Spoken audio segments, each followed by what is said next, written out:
Let's follow through on the approach. We enter the pattern at 250 knots with engine 73% RPM. Lower speed brakes. At 215 knots, landing gear down and locked. At 150 knots, flaps down, canopy open, RPM about 73%.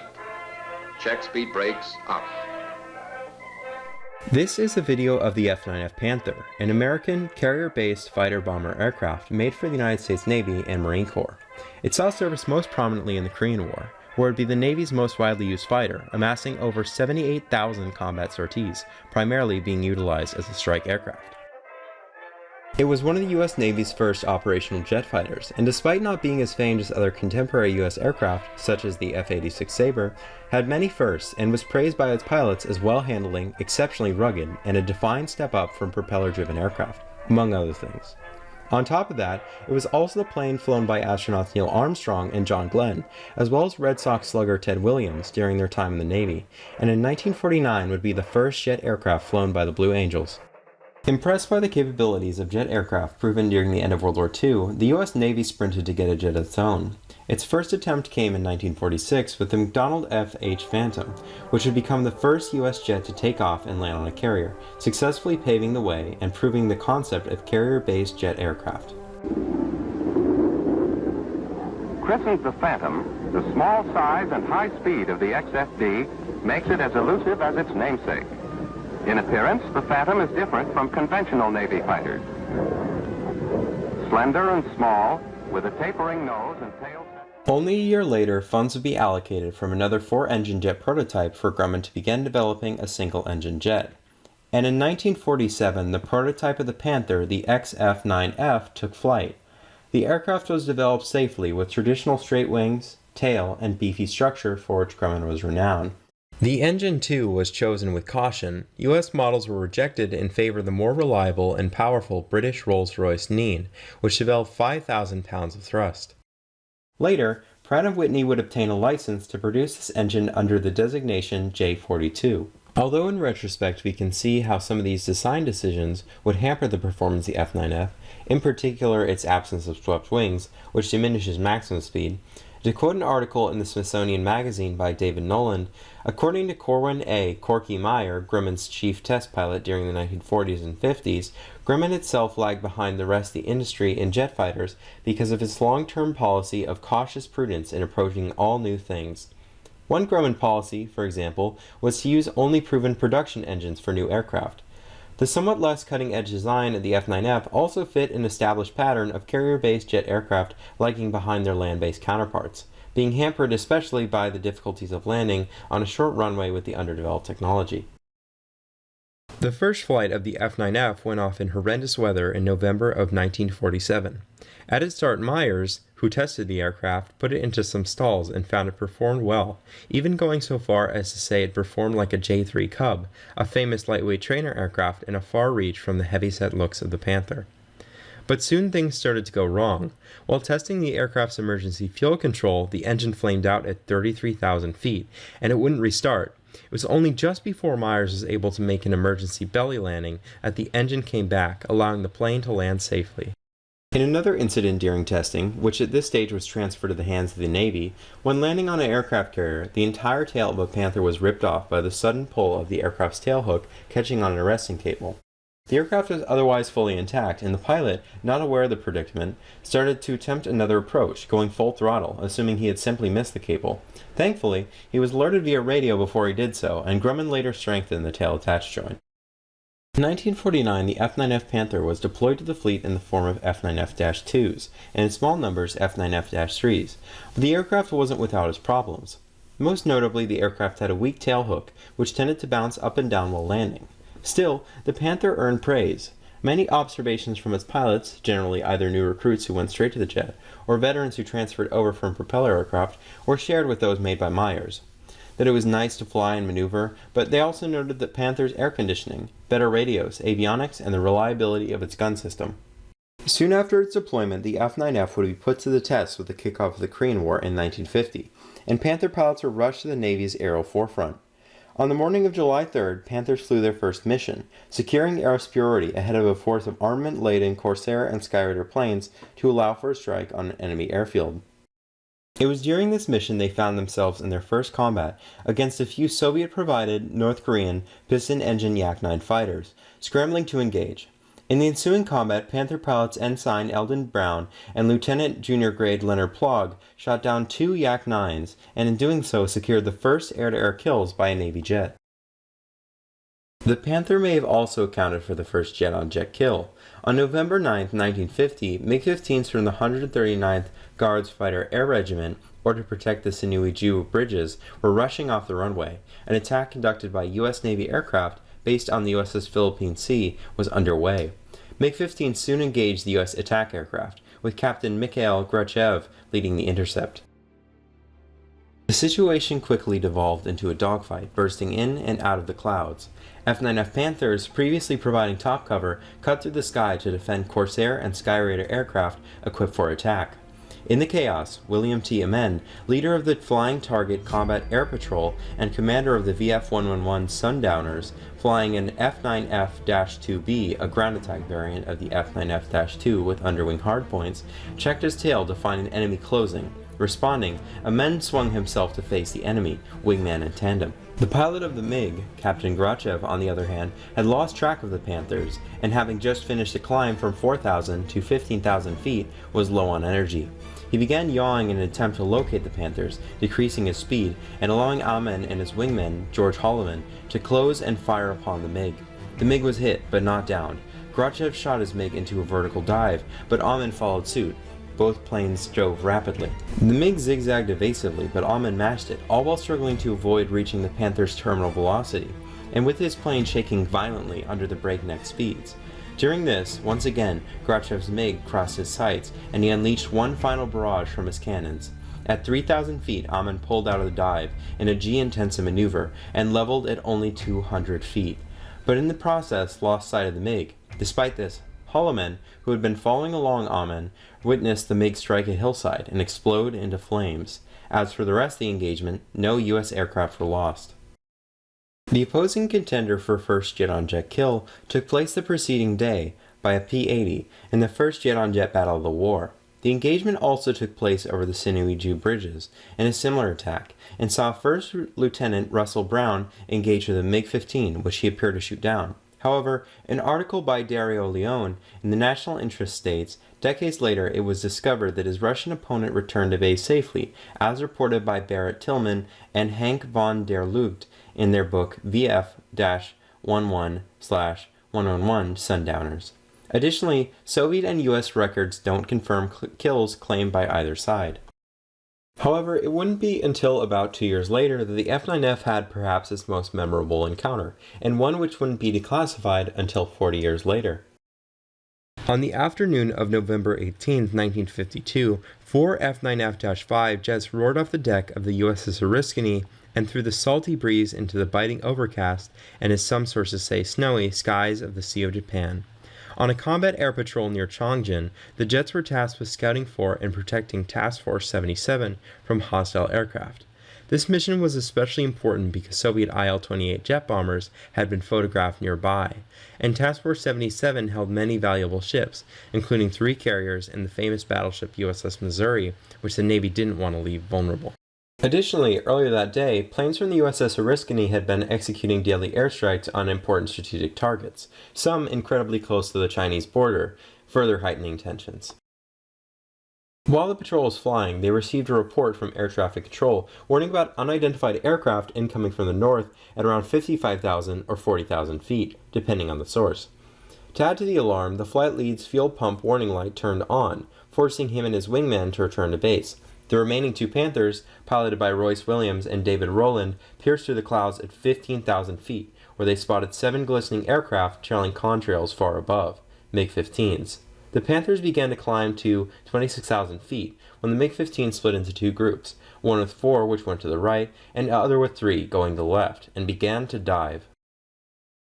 Williams dove as well, and in the process lost sight of the MiGs. Then, when he and his wingmen were ordered to come closer to Task Force, made a right turn, during which the MiGs appeared again and started firing their cannons at him, officially starting the engagement.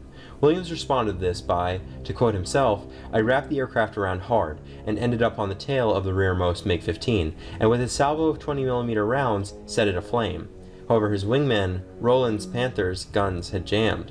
But rather than disengaging, he stayed in the fight, attempting to harass the MiGs and get gun camera filmed with which, to quote Williams, he explained he wanted to show my wife what happened. This left Williams in an intense dogfight with the MiGs, turning faster than MiGs and pressing his throttle hard. While coming out of a turn, he was able to unleash a quick barrage on both the lead MiG and their wingmen, causing both to burst into flames and heavily damaging a fourth. However, during this, a MiG was able to get on his tail and fire a burst of his own, heavily damaging the Panther and leaving only his horizontal elevators in the tail fully effective, although perhaps it could be said that this would have destroyed most less rugged aircraft. Royce cast his F9F into an evasive dive to the clouds below, but the MiG trailed him, firing its cannons along the way. To avoid getting hit, Royce bobbed his plane up and down using his remaining elevators as the cannon fire shot by. Roland rushed to his rescue, closing in on the MiG, and luckily causing it to disengage, because as we know, unlike the MiG, his guns were still jammed. Still, Royce was just barely able to escape crashing, pulling out of his intense dive at only 400 feet. After the 35-minute aerial battle near Vladivostok had ended, despite heavy damage endured, Williams was able to make his way back to the fleet, even dodging friendly flak from ships who misidentified him along the way. Forced to make a high-speed landing at 170 miles per hour, the skipper on the Oriskany helped him by shifting the angle of the ship to the wind. During this challenging procedure, he was able to successfully hook his tail on the third wire and in turn land his aircraft. Later, it was counted that more than 263 shell holes coated the ravaged aircraft, so damaged in fact that the plane was stripped down and thrown overboard rather than repaired. Roland was also able to land successfully, finishing the last engagement in which a U.S. fighter aircraft would shoot down a Soviet fighter. To better understand the significance of Williams' feat, we must also take into consideration the disparity between the performance of the MiG-15 and the F9F. The MiG was much lighter than the Panther, smaller, and had a greater service ceiling, but most notably it was substantially faster, by approximately 100 miles per hour, which was in part due to its swept wings. As for its maneuverability in comparison to the Panther, this battle showed that the Panther had a definite edge on the MiG, but another source states the Panther was more maneuverable at certain altitudes. This may not be strictly true. It could be the case that a maneuvering Panther at high speeds and a MiG-15 at high speeds would have more parity in comparison to both aircraft maneuvering at low speeds, wherein presumably the Panther would gain more of an advantage due to its unswept wings and thus greater general lift. Regardless, the F9F turned out to be quite the dogfighter, outturning the formidable MiG-15 in a battle where Grumman's conservative design actually became beneficial. But other advantages also come into play. The Panther had better visibility out of its cockpit, was, as stated, easy handling, and a more stable gun platform, with more accurate guns, among other things. And there was, of course, the inestimable factor of pilot skill. Afterwards, Williams had learned that an NSA surveillance unit on the heavy cruiser USS Helena had intercepted Soviet radio transmissions and provided the warning about the MiG's approach. The unit also learned that 3 MiGs had been shot down, and one remaining MiG flown by Captain Viktor Belyakov had fatally crash-landed in the Soviet Union, meaning that in the 35-minute dogfight, to quote an article by Sebastian Roblin in the National Interest, he either equaled or exceeded all the MiGs shot down by other Panther pilots. But despite the decisive victory and outstanding accomplishment, Williams was asked to keep the engagement secret. This was because the United States did not want to risk heightening tensions with the Soviet Union and bringing further involvement on their part into the Korean War. This isn't to say it went unnoticed though, because about a month later he was invited to have drinks with then-President Dwight D. Eisenhower, prepared by the President's son, John, and requested to give a briefing on the progress of the air war in Korea. After the meeting, Royce is reported to have commented he would forever regret passing on the President's recommendation of Scotch in favor of his habitual bourbon on water. It wouldn't be until the 1990s, when Russia finally declassified their accounts of the engagement, that Williams was finally able to tell about the spectacular encounter. In the same year, 1952, another Williams had a close call in the F9F, baseball star Ted Williams, recently called up from the Marine Reserve and inexperienced. He was on a combat mission and went dangerously low on an attack run, so low in fact that his plane was rattled by small arms fire. To To quote an article in the Smithsonian Magazine by David Noland, quoting Williams' autobiography, My Turn to Bat, The Story of My Life, all the red lights came on and the damn thing started to shake. His plane was ignited, and worrying about risking injury while ejecting, he was forced to hold it together until he could return to an airbase, as USMC F9Fs were flown from land bases. While fire seared through the aircraft, Williams carefully guided it for a nerve-wracking 15 minutes, until he finally reached the base, where he arrived dramatically. Tailed with a 30-foot banner of flame, he was forced to make a belly landing at 225 miles per hour, whereafter he slid 2,000 feet before finally coming to a stop. After this rather significant event, he exited the craft, which was now consumed in flame, and escaped unharmed. Ted Williams would go on to fly 39 combat missions over Korea. Future astronauts Neil Armstrong and John Glenn also had experiences exemplifying the toughness and well-handling characteristics of the Panther. While executing a strike on a logistics base in Mahon Ni from the USS Essex, Armstrong's Panther hit a wire cable, strung between two mountains to catch attacking aircraft, at 350 miles per hour, causing 6 feet of his right wing to be split off. Still, Armstrong was able to fight the aircraft into stability and guide it back into friendly territory, where he ejected and was rescued. John Glenn also recalls that during the ending of an attack run, he had a frighteningly near miss with a rice paddy embankment, and to quote David Nolan's article in the Smithsonian, in part quoting Glenn, Glenn flew the aircraft home with a hole in the vertical tail big enough to put my head and shoulders through. John Glenn would also end up receiving the not-so-flattering nickname Magnet Ass for his reputation for attracting flack. Eventually, Glenn would go on to fly F-86s and shoot down 3 MiGs, and Armstrong to log 78 combat missions with the F9F. This wasn't to say the Panther was vulnerable, however, because by the war's end the Navy had logged 67 Panthers as lost to enemy fire, with many more being lost to accidents, especially while landing, where overshooting, undershooting, and more were all frightening possibilities. In one accident, while doing pre-flight checks on his F9F, after a series of technical mishaps, pilot Ed Boudinot was alerted to his plane appearing to be on fire, causing him to jump out of the aircraft, only to have it then roar off the runway without him and subsequently crash, temporarily convincing the squadron duty officer he was dead. Not to mention that in the freezing waters of the Sea of Japan, even an ejected pilot could find himself in lots of trouble. By July of 1953, the Korean War had finally come to an end, and with the Panther having flown over 78,000 combat sorties, it had earned the title of the most used U.S. Navy fighter of the war. Primarily flying attack missions, close to half of all flown by Navy/Marine Corps units, it also served as a solid photo reconnaissance platform, and despite the infrequency of engagement, fought successfully against MiGs, overcoming substantial performance disparities in the process, setting records, and carrying many an alarmed pilot home safely. Nonetheless, by 1953, it had become outdated, and by 1958, the F9F was retired from frontline service, with a total of 1,385 Panthers having been produced. The Panther saw something of a revival shortly before its retirement when in 1957 28 F9F-2Bs were acquired by Argentina for their Navy. Choosing the Panther mainly for its low cost of acquisition and capability to operate on an aircraft carrier, they would become Argentina's first naval jet aircraft. Initially, training was quite dangerous, as Argentina did not have 2-seat naval jet aircraft to train its pilots in, although this was supplemented by flights in Lockheed T-33A's jet trainer aircraft. This eventually led to 2 Grumman F9F-8T Cougar 2-seat aircraft being purchased for training and attack. However, the difficulties wouldn't end there. After making the first jet landing on an Argentine carrier, it was realized the hydraulic catapult was not strong enough to effectively launch the F9Fs, reducing the practical value of the aircraft carrier to an emergency landing platform. Argentine Panthers would see combat during an intense power struggle between separate factions of the Argentine armed forces, the Azules and Colorados. During this event, known as the 1963 Argentine Naval Revolt, a faction of the Navy sided with the Colorados. Some of the heaviest fighting occurred when an observation plane sent to observe the movements and drop leaflets ordering a stop to the actions of the Azul 8th Tank Cavalry Regiment, who was then maneuvering to seize Punta Indio Naval Base, was hit with flak while it circled the Azul barracks. This prompted the Colorados to send F4U5, 5N, and 5NL Corsairs, along with the Panthers, to rain down bombs and rockets of various types and sizes, causing major damage and several casualties.